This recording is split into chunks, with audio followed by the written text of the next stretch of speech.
ജമ്മുകശ്മീരിലെ പുൽവാമയിൽ വീണ്ടും ഏറ്റുമുട്ടൽ. ഭീകരരുമായുണ്ടായ ഏറ്റുമുട്ടലിൽ 4 സൈനികർ കൊല്ലപ്പെട്ടു.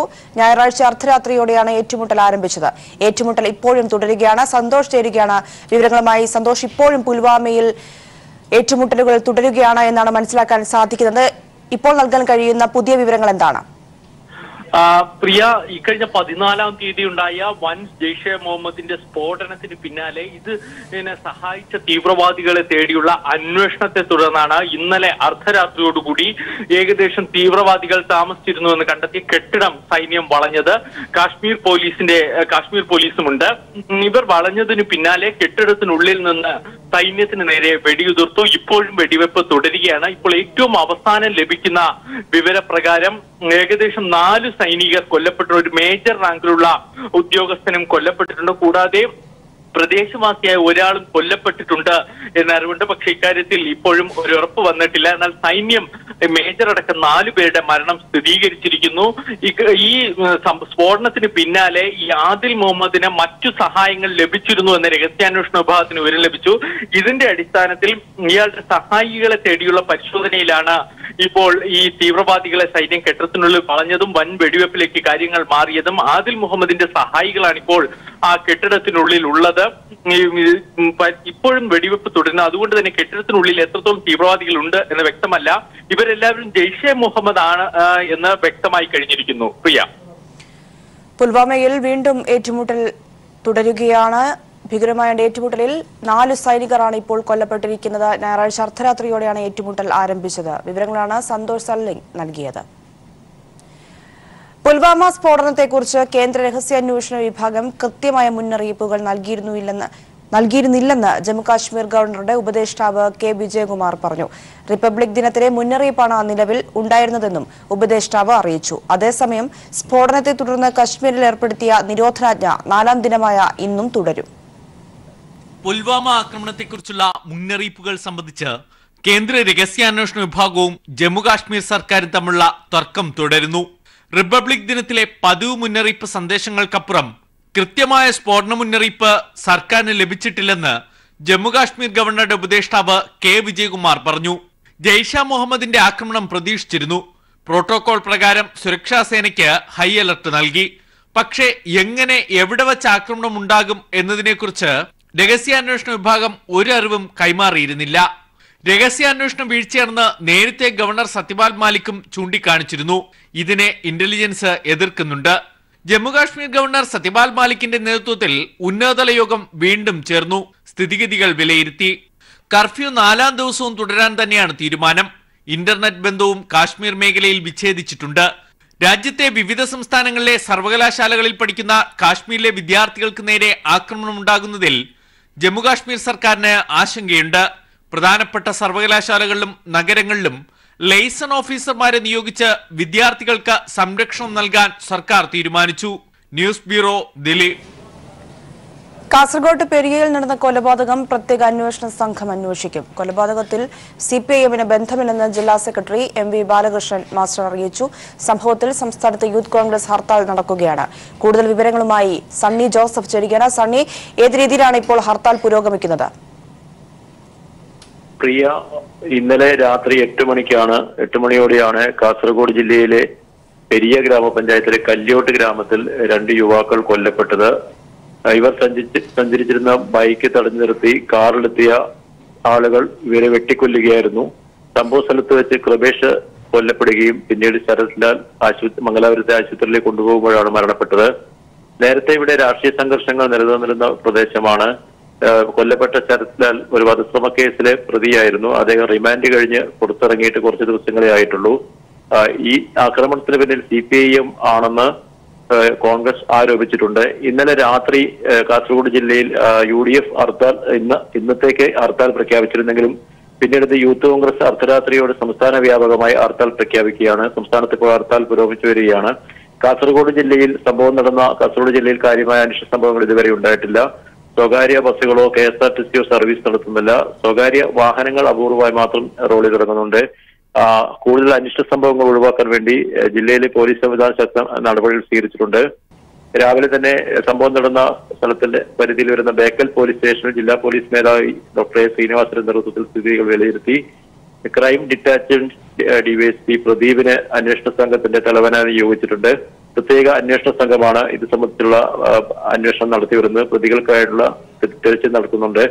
എന്നാൽ CPIM ആണ് ആക്രമണത്തിന് പിന്നിലെന്ന കോൺഗ്രസിന്റെ ആരോപണം പാർട്ടി ജില്ലാ സെക്രട്ടറി MV ബാലകൃഷ്ണൻ മാസ്റ്റർ നിഷേധിച്ചു. പാർട്ടിക്ക് ഈ സംഭവവുമായി യാതൊരു ബന്ധവുമില്ല. അക്രമം പാർട്ടിയുടെ നയമല്ല. അക്രമികളെ കണ്ടെത്തി അവർക്ക് മാതൃകാപരമായ ശിക്ഷ ലഭ്യമാക്കുവാൻ പോലീസ് നടപടി സ്വീകരിക്കണമെന്നും ബാലകൃഷ്ണൻ മാസ്റ്റർ ആവശ്യപ്പെട്ടിട്ടുണ്ട്. പ്രിയ സനി, ഒപ്പം തന്നെ കേരള സംരക്ഷണ യാത്രകൾക്ക് ഇന്ന് മാറ്റമുണ്ട്. ജാഥകൾ ഇന്ന് മാറ്റിവെച്ചിട്ടുണ്ട് ഹർത്താലിനെ തുടർന്ന്. അതിന്റെ കൂടി വിശദാംശങ്ങൾ എന്താണ്?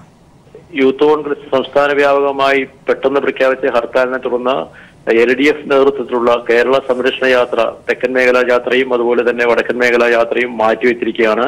വടക്കൻ മേഖലാ യാത്ര ഇന്ന് കണ്ണൂർ ജില്ലയിൽ CPI സംസ്ഥാന സെക്രട്ടറി കാനം രാജേന്ദ്രൻ നേതൃത്വം നൽകുന്ന വടക്കൻ മേഖലാ യാത്ര ഇന്ന് കണ്ണൂർ ജില്ലയിലെ പഴയങ്ങാടിയിൽ നിന്ന് ആരംഭിച്ച് വൈകിട്ട് മട്ടന്നൂരിൽ സമാപിക്കേണ്ടതായിരുന്നു. അതോടൊപ്പം തന്നെ കൊല്ലം ജില്ലയിൽ ഇന്ന് കോടിയേരിയുടെ നേതൃത്വത്തിലുള്ള കോടിയേരി ബാലകൃഷ്ണൻ നേതൃത്വത്തിലുള്ള ജാഥ ഇന്ന് കൊല്ലം ജില്ലയിൽ പ്രചാരണം ആരംഭിക്കേണ്ടതായിരുന്നു. രണ്ട് ജാഥകളും ഹർത്താലിന്റെ സാഹചര്യത്തിൽ മാറ്റിവെച്ചതായി LDFന്റെ സംസ്ഥാന കൺവീനർ A. വിജയരാഘവൻ അറിയിച്ചിട്ടുണ്ട്. അതുപോലെ പരീക്ഷകൾ ഉൾപ്പെടെയുള്ള യൂണിവേഴ്സിറ്റി പരീക്ഷകൾ ഉൾപ്പെടെയുള്ള പരീക്ഷകളും പൊതുപരീക്ഷകളെല്ലാം മാറ്റിവെച്ചിരിക്കുകയാണ്. പ്രിയ, കാസർഗോഡ് പെരിയയിൽ നടന്ന കൊലപാതകം പ്രത്യേക അന്വേഷണ സംഘം അന്വേഷിക്കും. ഇന്ന് ജില്ലയിൽ ഹർത്താലാണ്. ഹർത്താൽ പുരോഗമിക്കുകയാണ്. ഒപ്പം തന്നെ കേരള സംരക്ഷണ യാത്രകൾ മാറ്റിവെച്ചിരിക്കുന്നു ഹർത്താലിനെ തുടർന്ന്. വിശദാംശങ്ങളാണ് സണ്ണി ജോസഫ് നൽകിയത്. കാസർഗോട്ടെ യൂത്ത് കോൺഗ്രസ് പ്രവർത്തകരുടെ കൊലപാതകത്തിൽ പ്രതിഷേധിച്ച് സംസ്ഥാന വ്യാപകമായി യൂത്ത് കോൺഗ്രസ് പ്രഖ്യാപിച്ച ഹർത്താൽ ആരംഭിച്ചു. കൊലപാതകത്തെ തുടർന്ന് ഇന്നലെ കാസർഗോഡ് ജില്ലയിൽ മാത്രമാണ് ഹർത്താൽ പ്രഖ്യാപിച്ചിരുന്നത്. അർദ്ധരാത്രിക്ക് ശേഷമാണ് യൂത്ത് കോൺഗ്രസ് സംസ്ഥാന വ്യാപകമായി ഹർത്താലിന് ആഹ്വാനം ചെയ്തത്. വിവരങ്ങളുമായി ഷീജ ചേരുകയാണ്. ഷീജ, അർദ്ധരാത്രിയോടെയാണ് സംസ്ഥാന വ്യാപക ഹർത്താലിന് യൂത്ത് കോൺഗ്രസ് പ്രഖ്യാപനം നടത്തിയിരിക്കുന്നത്. ഇത് ജനങ്ങളെ ഏത് രീതിയിലാണ് ബുദ്ധിമുട്ടിച്ചിരിക്കുന്നത്? എങ്ങനെയാണ് സംസ്ഥാനമൊട്ടാകെ ഇപ്പോൾ ഹർത്താൽ പുരോഗമിക്കുന്നത്? തീർച്ചയായും കാസർഗോഡ് 2 യൂത്ത് കോൺഗ്രസ് പ്രവർത്തകരുടെ കൊലപാതകത്തിൽ പ്രതിഷേധിച്ചുകൊണ്ടാണ് ഇപ്പോൾ സംസ്ഥാന വ്യാപകമായിട്ടുള്ള യൂത്ത് കോൺഗ്രസിന്റെ ഹർത്താൽ ആരംഭിച്ചിരിക്കുന്നത്. നമുക്കറിയാം 12 മണിയോടുകൂടിയാണ് അവർ ഈ ഒരു ഹർത്താൽ പ്രഖ്യാപിക്കുന്നത് എന്നുള്ളത് കൊണ്ട് തന്നെ ഏറെ പേരും ഈ ഒരു ഹർത്താലിനെ കുറിച്ച് അറിഞ്ഞിട്ടില്ല എന്നുള്ളത് തന്നെയാണ് ജനങ്ങളെ ഏറെ ബുദ്ധിമുട്ടിലാക്കുന്നത്. പക്ഷേ സാധാരണഗതിയിൽ ഉള്ളതുപോലെ അത്തരത്തിൽ ഗതാഗത സംവിധാനം അത്രത്തോളം താറുമാറായിട്ടില്ല. കാരണം രാവിലെ മുതൽ തന്നെ ദീർഘദൂര സർവീസുകളൊക്കെ KSRTC നടത്തുന്നുണ്ട്. ഓട്ടോറിക്ഷ ഉൾപ്പെടെയുള്ളവ നിരത്തിലിറങ്ങിയിട്ടുണ്ട്. സ്വകാര്യ വാഹനങ്ങളും സർവീസ് നടത്തുന്നുണ്ട്. എന്നാൽ ചിലയിടങ്ങളിൽ ഈ വാഹനങ്ങൾ തടയാനുള്ളൊരു ശ്രമം യൂത്ത് കോൺഗ്രസ് പ്രവർത്തകരുടെ ഭാഗത്തു നിന്നും ഉണ്ടാകുന്നുണ്ട്. തിരുവനന്തപുരത്ത് നെടുമങ്ങാട് ഈ രീതിയിൽ ചെറിയ തോതിൽ പ്രതിഷേധങ്ങൾ ഉണ്ടായിരുന്നു. ഒപ്പം തന്നെ ചിലയിടത്ത് വാഹനങ്ങൾ തടയുന്നതിനൊപ്പം തന്നെ ചിലയിടങ്ങളിൽ റോഡ് ഗതാഗതം റോഡിൽ കുത്തിയിരുന്ന് പ്രതിഷേധിച്ചുകൊണ്ട് പ്രവർത്തകർ റോഡ് ഉപരോധിക്കുന്നുണ്ട്. അവിടങ്ങളിൽ പോലീസ് ഇടപെട്ടുകൊണ്ട് ഗതാഗത സംവിധാനം സുഗമമാക്കുന്നുണ്ട്. ഏതായാലും നിലവിൽ ഇപ്പോൾ തിരുവനന്തപുരം തമ്പാനൂരിൽ KSRTC സർവീസ് മുടക്കമില്ലാതെ നടക്കുകയാണ്. പക്ഷേ ഈ നിലവിൽ ഇപ്പോൾ യൂത്ത് കോൺഗ്രസ് പ്രവർത്തകരെല്ലാം ഇപ്പോൾ ഇവിടെ അണിചേർന്നിട്ടുണ്ട്. ഇവിടെ നിന്നും KSRTCയുടെ സർവീസ് അനുവദിക്കില്ല എന്നൊരു നിലപാടിലേക്കാണ് അവർ കടക്കുന്നത് എന്നാണ് നമുക്ക് മനസ്സിലാക്കാൻ സാധിക്കുന്നത്. ഏതായാലും പരീക്ഷകൾ കേരള സർവകലാശാല, MG സർവകലാശാല ഉൾപ്പെടെയുള്ള സർവകലാശാലകൾ പരീക്ഷകൾ ഇന്ന് മാറ്റിവെച്ചിരിക്കുകയാണ്. രാവിലെയോട് കൂടിയാണ് ഈ രീതിയിൽ പരീക്ഷകൾ മാറ്റിയെന്ന് അറിയിപ്പ് സർവകലാശാലകൾക്ക് ലഭിച്ചതിന്റെ അടിസ്ഥാനത്തിൽ എടുത്തിട്ടുള്ളത്. അതുകൊണ്ട് തന്നെ നിരവധി വിദ്യാർത്ഥികൾ പ്രത്യേകിച്ചും രാവിലെ സ്കൂളിലേക്ക് കുട്ടികൾ ഇറങ്ങുന്ന ഒരു സമയത്ത് കൂടിയാണ് ഈ ഒരു ഹർത്താൽ വിവരം അറിയുന്നത് എന്നുള്ളതുകൊണ്ട് തന്നെ നിരവധി പേരെ തന്നെയാണ് ഇത് സാരമായി ബാധിച്ചിരിക്കുന്നത്. പ്രിയ, ശരി. സംസ്ഥാനത്ത് യൂത്ത് കോൺഗ്രസ് പ്രഖ്യാപിച്ച ഹർത്താൽ പുരോഗമിക്കുകയാണ്. വിശദാംശങ്ങളാണ് ഷീജ നൽകിയത്. ഇടവേള. കോട്ടയം ലോക്സഭാ സീറ്റിൽ അവകാശവാദം ഉന്നയിച്ച യൂത്ത് ഫ്രണ്ട് M സംസ്ഥാന പ്രസിഡന്റ് സജി മഞ്ഞക്കടമ്പലിനെ സ്ഥാനാർത്ഥിയാക്കണമെന്ന ആവശ്യം യൂത്ത് ഫ്രണ്ട് M സംസ്ഥാന കമ്മിറ്റിയുടെ നിവേദനം കേരള കോൺഗ്രസ് M സംസ്ഥാന നേതൃത്വത്തിന് കൈമാറി. വിവരങ്ങളുമായി TP പ്രശാന്ത് ചേരുകയാണ്. പ്രശാന്ത്, എന്താണ് ഇതിന്റെ കൂടുതൽ വിവരങ്ങൾ? പ്രിയ, ജോസ് കെ മാണി യൂത്ത് ഫ്രണ്ട് സംസ്ഥാന പ്രസിഡന്റ് ആയിരിക്കുമ്പോഴാണ് കോട്ടയം സീറ്റിൽ മത്സരിച്ചത്. മാത്രമല്ല 2 തവണ അദ്ദേഹം തെരഞ്ഞെടുക്കപ്പെടുകയുണ്ട്. അതിനുശേഷം ജോസ് കെ മാണി രാജ്യസഭാ മെമ്പറായിട്ടുള്ള ഒരു സാഹചര്യം നിലനിൽക്കുന്ന സാഹചര്യത്തിൽ UDF-ൽ നിന്നും ഈ സീറ്റ് ലഭിച്ചില്ല. ഇപ്പോൾ UDF-ലെ സീറ്റ് കേരള കോൺഗ്രസിന്റെ പക്കലാണുള്ളത്. അതുകൊണ്ട് തന്നെ യൂത്ത് ഫ്രണ്ട് M-ന് ഈ സീറ്റിൽ അവകാശമുണ്ട് എന്നാണ് സംസ്ഥാന പ്രസിഡന്റ് സജി മഞ്ഞക്കടമ്പിൽ അറിയിച്ചിരിക്കുന്നത്. അതിന്റെ ഭാഗമായി യൂത്ത് ഫ്രണ്ട് സംസ്ഥാന കമ്മിറ്റി ഒരു നിവേദനം കേരള കോൺഗ്രസ് കൈമാറിയിട്ടുണ്ട്. ഈ സീറ്റ് യൂത്ത് ഫ്രണ്ട് എമ്മിനെ കൈമാറണം എന്നുള്ള ഒരു ആവശ്യമാണ് ഉന്നയിച്ചിരിക്കുന്നത്. ഇത് സംബന്ധിച്ച പാർട്ടി നേതൃത്വത്തിന് കത്ത് നൽകി കഴിഞ്ഞു. പാർട്ടിയിലെ MLA-മാർക്കും അതുപോലെ തന്നെ പാർട്ടി ലീഡർ KM മാണിക്കും അടക്കം ഇത് സംബന്ധിച്ച ഒരു കത്ത് കൈമാറിയിട്ടുണ്ട്. യൂത്ത് ഫ്രണ്ട് എമ്മിന്റെ സംസ്ഥാനത്തെ അതായത് 14 ജില്ലകളിലെയും ഭാരവാഹികൾ ഒപ്പിട്ട ഒരു കത്താണ് കൈമാറിയിരിക്കുന്നത്. ഇത് കേരള കോൺഗ്രസിനെ കൂടുതൽ പ്രതിസന്ധിയിലേക്ക് ആക്കിയിരിക്കുകയാണ്. കാരണം കേരള കോൺഗ്രസ് എമ്മിനകത്ത് ഇപ്പോൾ കോട്ടയം സീറ്റിൽ ആരെ സ്ഥാനാർത്ഥിയാക്കണം എന്നതിനെ സംബന്ധിച്ച് വലിയൊരു തർക്കം പുകഞ്ഞു നിൽക്കുകയാണ്. പ്രത്യേകിച്ച് ജോസ് കെ മാണിയുടെ ഭാര്യ നിഷ ജോസ് കെ മാണിയെ സ്ഥാനാർത്ഥിയാക്കുമെന്ന് ആദ്യഘട്ടത്തിൽ പറഞ്ഞിരുന്നുവെങ്കിലും പിന്നീട് അത് കടുത്തുരുത്തി മുൻ MLA സ്റ്റീഫൻ ജോർജിലേക്കും അതുപോലെ ഏറ്റുമാനൂർ മുൻ MLA തോമസ് ചാഴിക്കാടൻ, യൂത്ത് ഫ്രണ്ടിന്റെ മുൻ സംസ്ഥാന പ്രസിഡന്റ് പ്രിൻസ് ലൂക്കോസ് എന്നിവരുടെ പേരുകൾ ഈ കാര്യങ്ങളിലേക്ക് മാണി നേതൃത്വം പരിഗണിച്ചുകൊണ്ടിരിക്കുന്ന സാഹചര്യത്തിലാണ് പുതിയൊരു ആവശ്യവുമായി യൂത്ത് ഫ്രണ്ട് രംഗത്ത് എത്തിയിരിക്കുന്നത്. ഇത് കേരള കോൺഗ്രസിനെ കൂടുതൽ പ്രതിസന്ധിയിലാക്കിയിരിക്കുകയാണ്. പ്രത്യേകിച്ച് കോട്ടയത്ത് ആരെ സ്ഥാനാർത്ഥിയാക്കണം എന്നതിനെ സംബന്ധിച്ച് കൃത്യമായ തീരുമാനമെടുക്കാൻ മാണി വിഭാഗത്തിന് കഴിയുന്നില്ല. ആ സാഹചര്യം നിലനിൽക്കുമ്പോൾ തന്നെയാണ് ഈ സീറ്റിൽ അവകാശവാദം ഉന്നയിച്ചുകൊണ്ട് യൂത്ത് ഫ്രണ്ട് കടന്നു വന്നിരിക്കുന്നത്. യൂത്ത് ഫ്രണ്ട് എമ്മിന്റെ ഇത്തരത്തിലുള്ള ഒരു അവകാശവാദം കേരള കോൺഗ്രസിനകത്ത് കൂടുതൽ പൊട്ടിത്തെറികൾക്ക് കാരണമായേക്കും എന്ന് തന്നെയാണ് വിലയിരുത്തുന്നത്. മാത്രവുമല്ല, ലഭിക്കുന്ന സീറ്റ് രണ്ടാം സീറ്റും അതേസമയം UDF നിന്ന് ചോദിക്കുന്നുണ്ട്. പക്ഷേ നിലവിൽ കോട്ടയം സീറ്റിന്റെ മേൽ ജോസഫ് വിഭാഗവും ഒരു അവകാശവാദം ഉന്നയിച്ചിരിക്കുന്ന ഒരു സാഹചര്യം കൂടി നിലവിലുണ്ട്. വിശദാംശങ്ങളാണ് പ്രശാന്ത് നൽകിയത്. മറ്റൊരു വാർത്തയിലേക്ക്. യൂത്ത് കോൺഗ്രസ് ഹർത്താലിനെതിരെ ഹൈക്കോടതി സ്വമേധയാ കേസെടുത്തിരിക്കുകയാണ്. മുൻകൂർ നോട്ടീസ് നൽകാതെ ഹർത്താൽ പ്രഖ്യാപിച്ചതിനെതിരെയാണ് ഇപ്പോൾ കോടതി സ്വമേധയാ കേസെടുത്തിരിക്കുന്നത്. വിവരങ്ങളുമായി സിബി ചേരുകയാണ്. സിബി, ഹൈക്കോടതി സ്വമേധയാ കേസെടുത്തിരിക്കുന്നു, എന്താണ് ഇതിന്റെ കൂടുതൽ വിവരങ്ങൾ?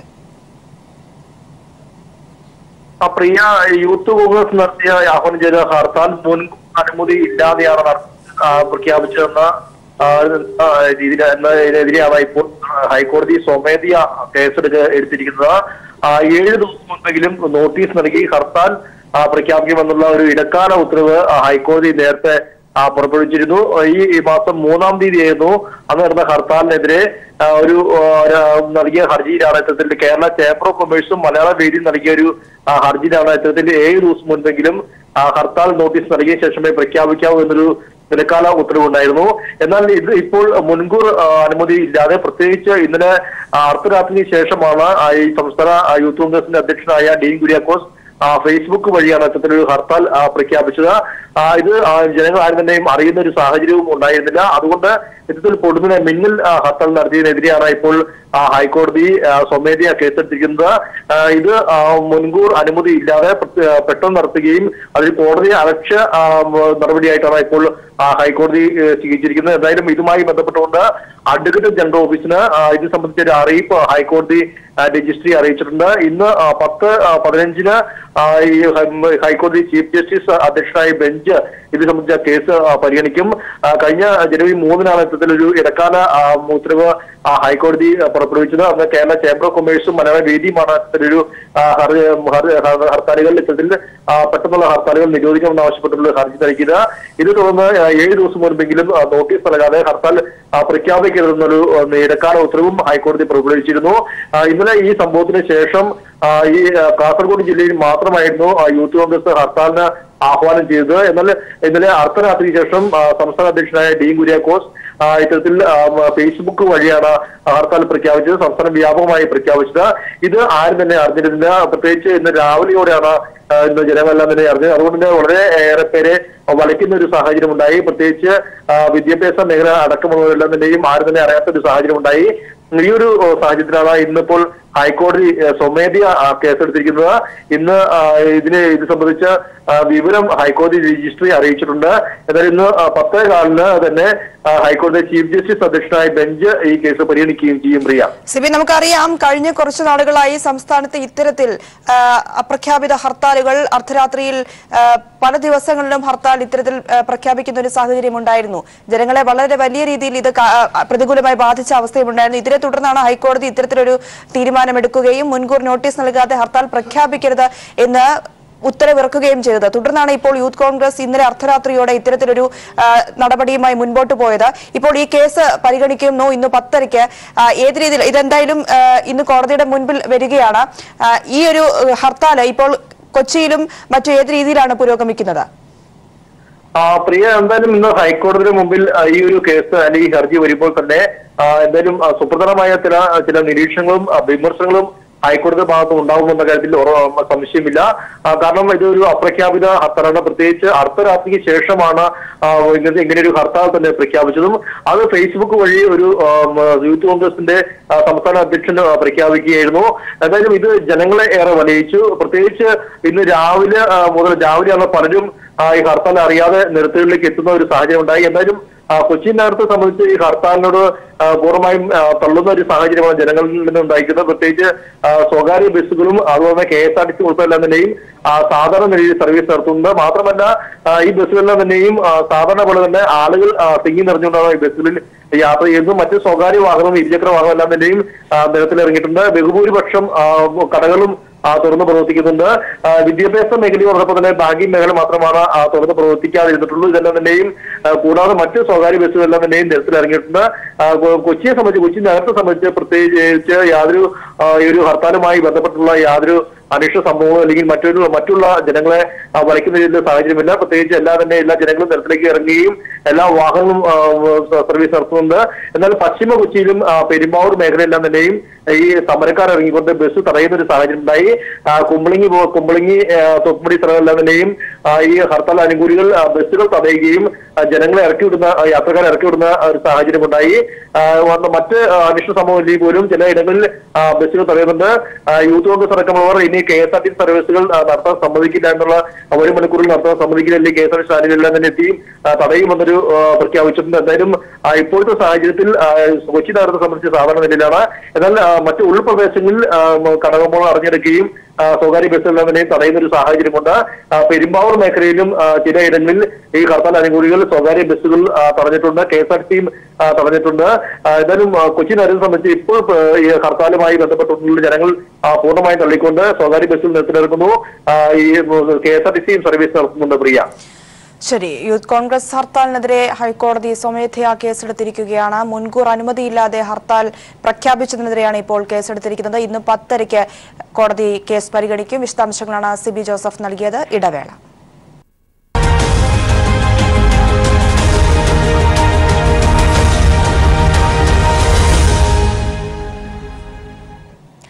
ഇന്ന് നടക്കാനിരുന്ന LDFന്റെ തെക്കൻ മേഖലാ ജാഥയും വടക്കൻ മേഖലാ ജാഥയും മാറ്റിവെച്ചു. നാളെ നടക്കാനിരുന്ന ജാഥ മുൻ നിശ്ചയിച്ച സമയപ്രകാരം തന്നെ നടക്കും. മാറ്റിവെച്ച സ്ഥലങ്ങളിലെ ജാഥ പിന്നീട് അറിയിക്കുമെന്ന് LDF കൺവീനർ A വിജയരാഘവൻ അറിയിച്ചു.